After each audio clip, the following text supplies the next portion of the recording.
Drop point lagi. Chelsea harus puas bermain imbang pada matchday 20 di Selhurst Park pekan ini.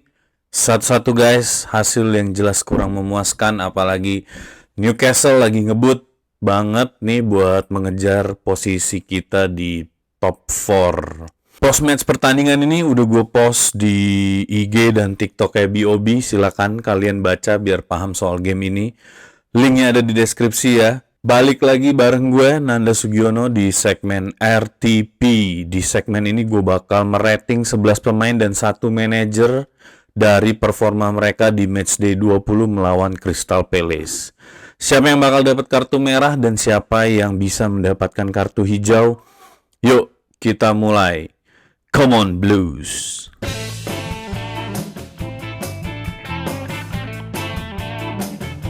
Buat kalian yang biasa dengerin review match di podcast, kalian bisa banget mampir ke Bridge of Blue Podcast di Spotify. Ya, kita udah live di Spotify guys. Sambil beraktivitas, kalian bisa juga dengerin informasi mengenai Chelsea biar nggak kalah update sama yang lain. Banyak juga yang nanya ke gue, Bang, kok lo bisa bikin penilaian ini based on apa sih?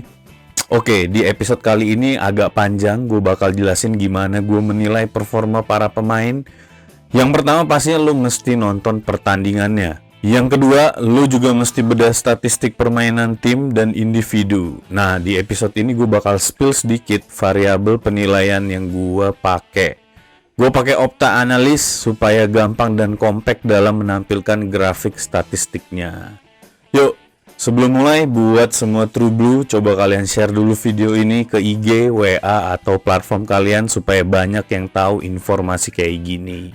Biar seru, gue bakal spin para pemainnya. Kita spin dulu guys. Oke, pemain pertama ada Josh Achampong.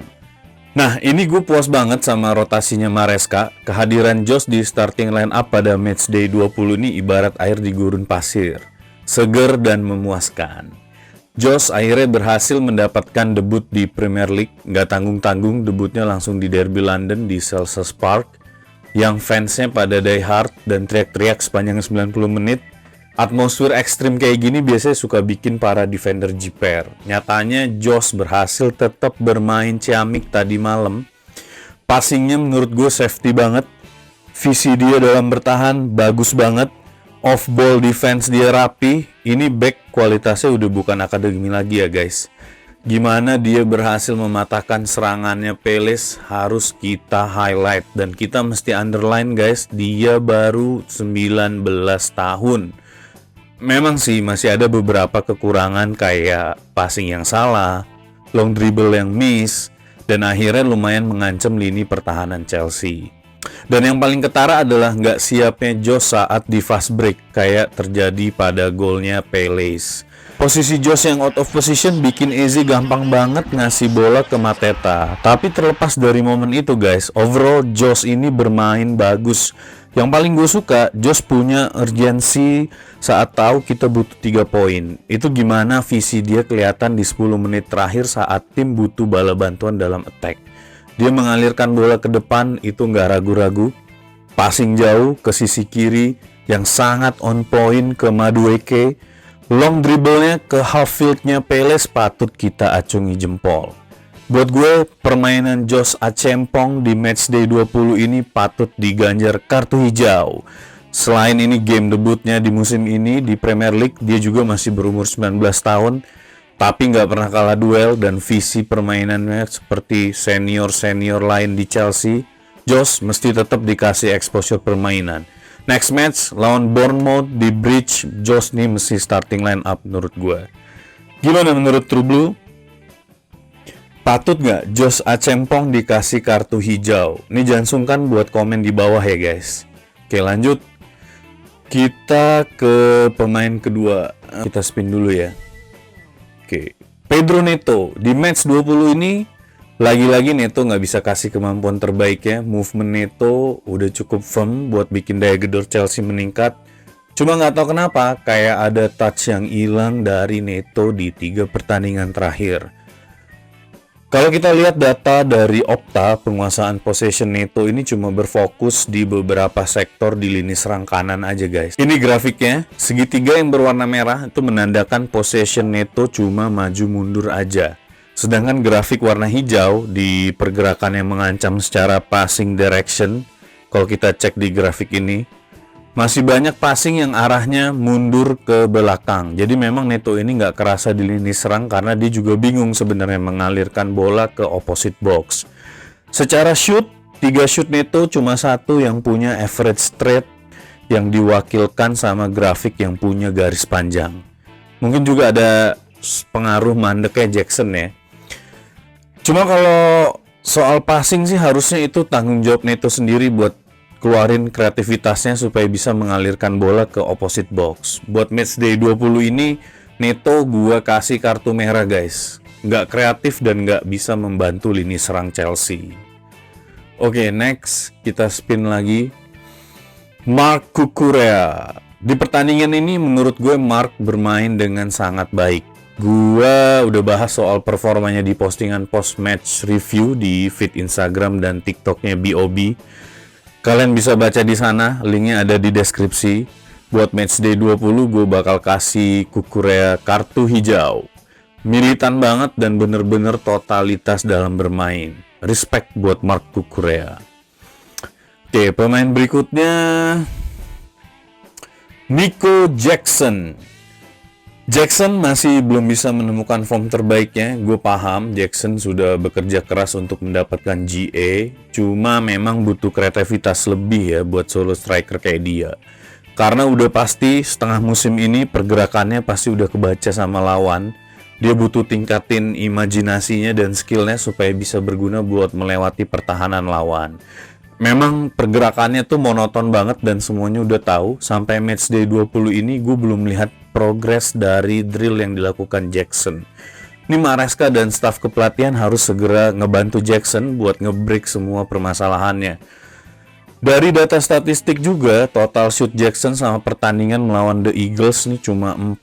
3 diantaranya out of target, cuma 1 yang on target tapi dengan tingkat trade yang minim banget.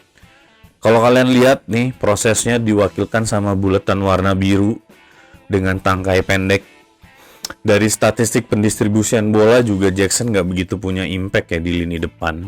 Dari 12 passing yang dia lakukan di lini serangnya Chelsea, 3 passingnya berhasil dihalau pemain lawan. Gehi memang on form banget di pertandingan semalam. Jackson dengan gampang dia kantongin. Dribbling yang bisa dilakukan Jackson cuma di sisi kanan lini pertahanan Palace, jauh dari posisi pos Gehi. Kalau kalian lihat nih grafik dribblingnya Jackson yang segitiga di sebelah kiri ya, dan berwarna merah yang artinya gagal atau berhasil dihalau para pemain lawan.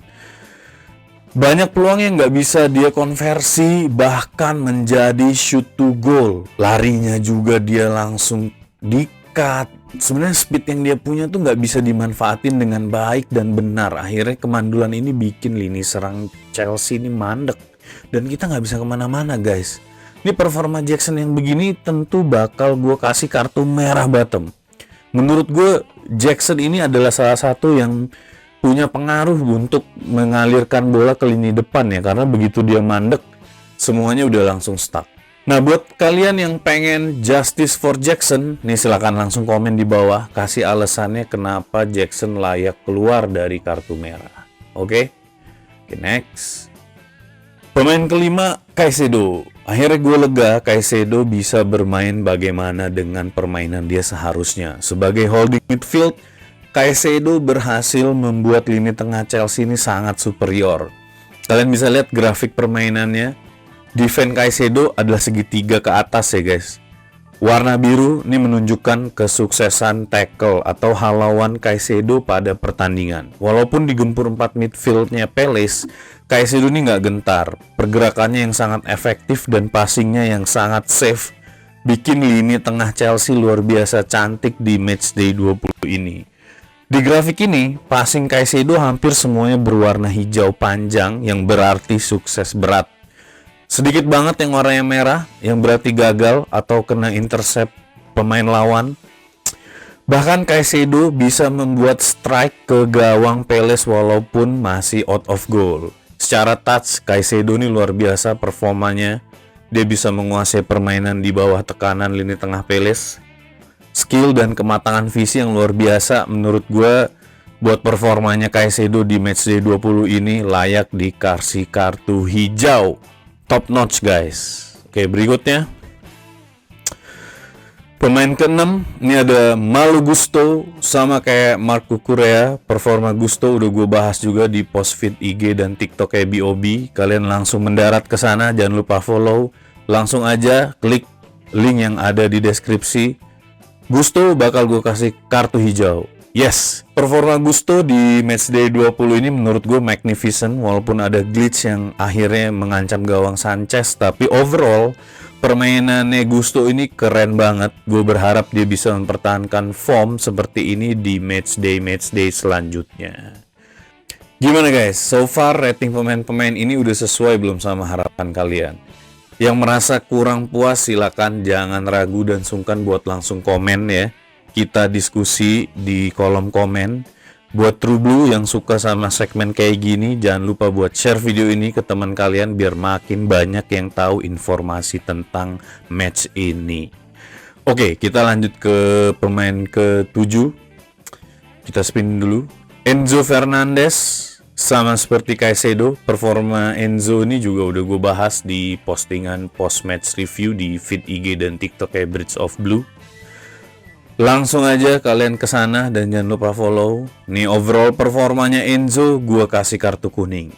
Enzo mestinya involved di dalam serangan sebagai deep laying playmaker. Jadi Enzo nggak bisa melepaskan perannya sebagai playmaker yang menyuplai bola ke lini serang.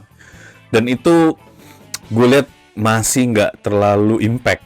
Padahal lini tengah sudah dikuasain Caicedo, harusnya dia bisa lebih fokus menggedor pertahanan Palace dan bikin passing-passing kreatif kayak match-match sebelumnya. Mesti bisa backup Palmer dan bantu dia untuk lebih maju ke depan. Next match wajib kartu hijau buat Enzo guys. Oke lanjut. Ada Liva Colwill. Colwill di pertandingan ini juga bagus, on point untuk setiap defense-nya, punya block dan duel-duel penting yang ngebantu Sanchez buat mengamankan gawangnya. Lagi-lagi kelemahan defense Chelsea itu ada di halawan fast break. Jadi serangan tiba-tiba lawan nih memang selalu jadi kelemahan di lini pertahanan Chelsea di musim ini ya. Kita udah kebobolan sama Ipswich, kebobolan sama Fulham, itu rata-rata semuanya bergerak dari fast break. Buat gue, Colwill di match ini dapat kartu kuning karena dia masih belum bisa mempelajari bagaimana menghentikan fast break serangan lawan. Oke, kita spin lagi.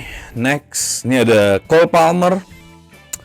Palmer nih selalu menjadi tulang punggung Chelsea ya sejak musim kemarin. Ini konsistensinya dalam setiap pertandingan patut diacungi jempol guys. Walaupun terhitung masih pemain muda, Palmer ini selalu berhasil menunjukkan bagaimana seharusnya elit atlet berlaga di lapangan hijau. Secara statistik juga sama.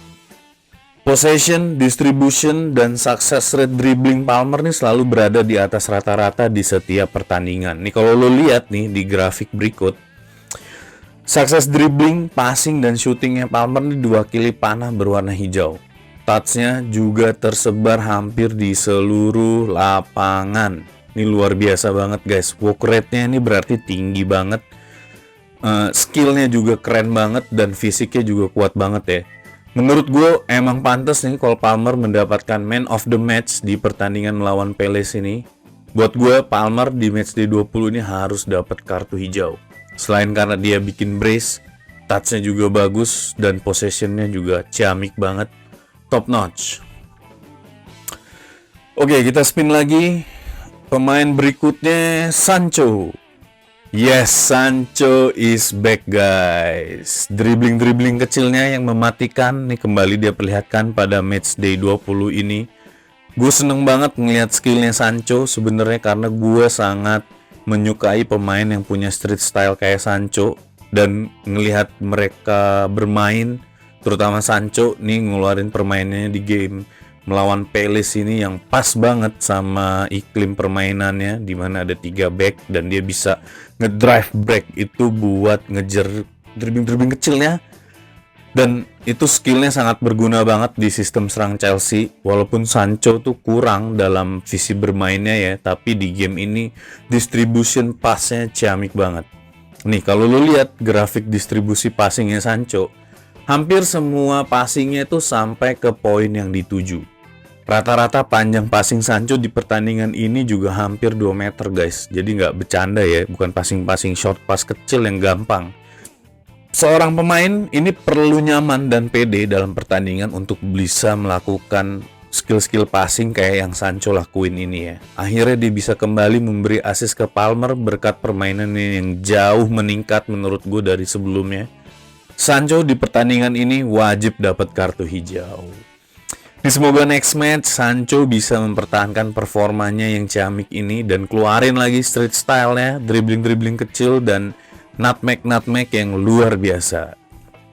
Oke, ke pemain ke-11 kita ada Robert Sanchez. Gue rasa sekarang suara True Blue saat ini kepecah dua ya buat Sanchez. Ada yang pro dan banyak juga yang kontra. Gue sendiri mencoba menilai Sanchez secara objektif guys. Coba kita bedah performa Sanchez nih di pertandingan kali ini ya. Oke, secara build up play, kalau kita lihat grafik passing distributionnya Sanchez, ini kebanyakan yang berhasil sampai ke tujuan adalah passing dengan jarak kurang dari half field. Berarti kurang lebih tuh sekitar 5 meteran lah ya.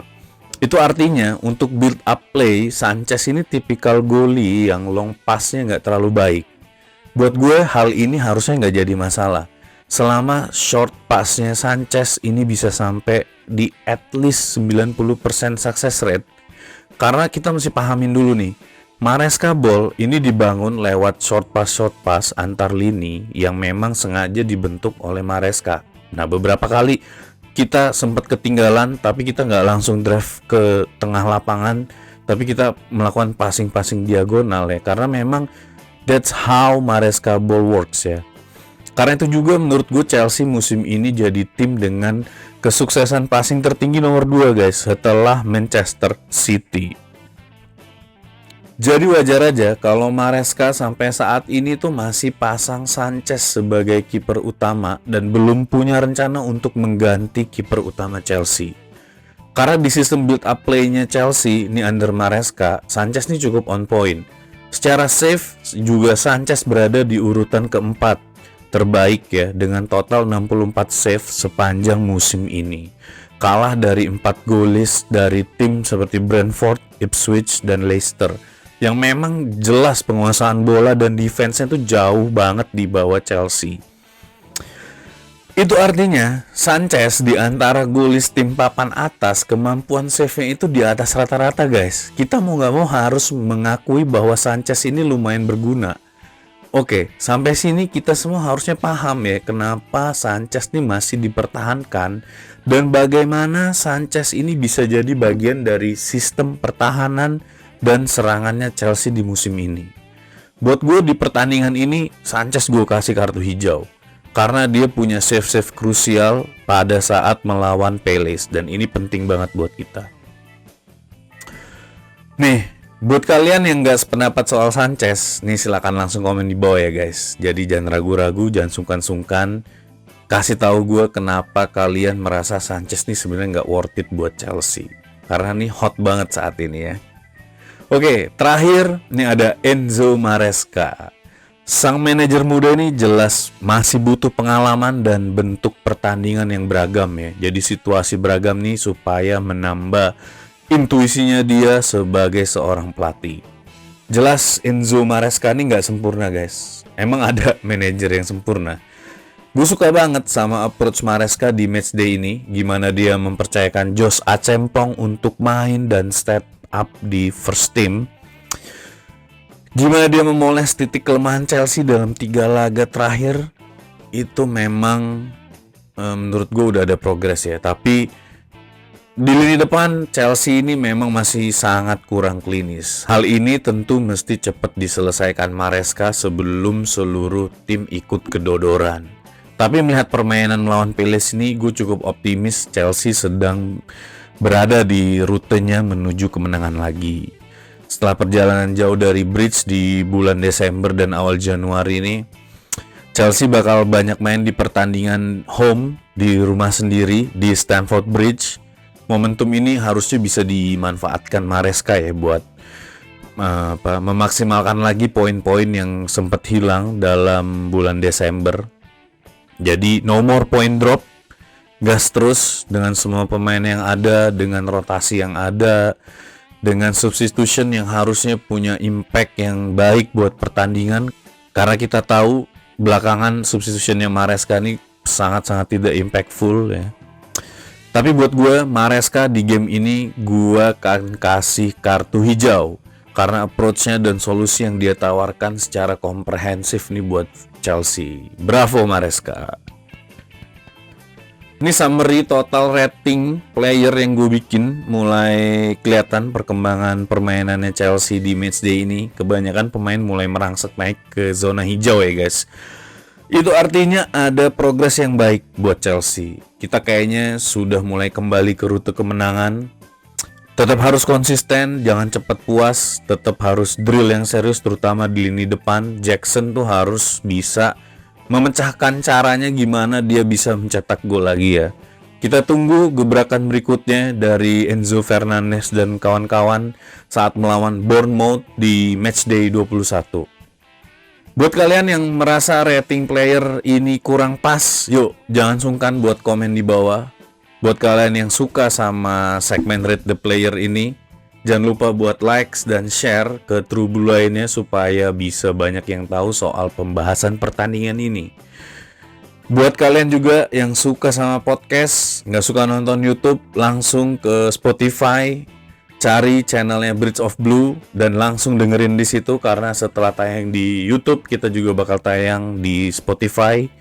Dan jangan lupa buat subscribe channel ini, bantu gue buat tembusin 2000 subscriber biar gue makin semangat bikin konten kayak gini guys. Oke, ketemu lagi sama gue Nanda Sugiono di Rate the Player berikutnya. Apapun yang terjadi, keep the blue flags flying high.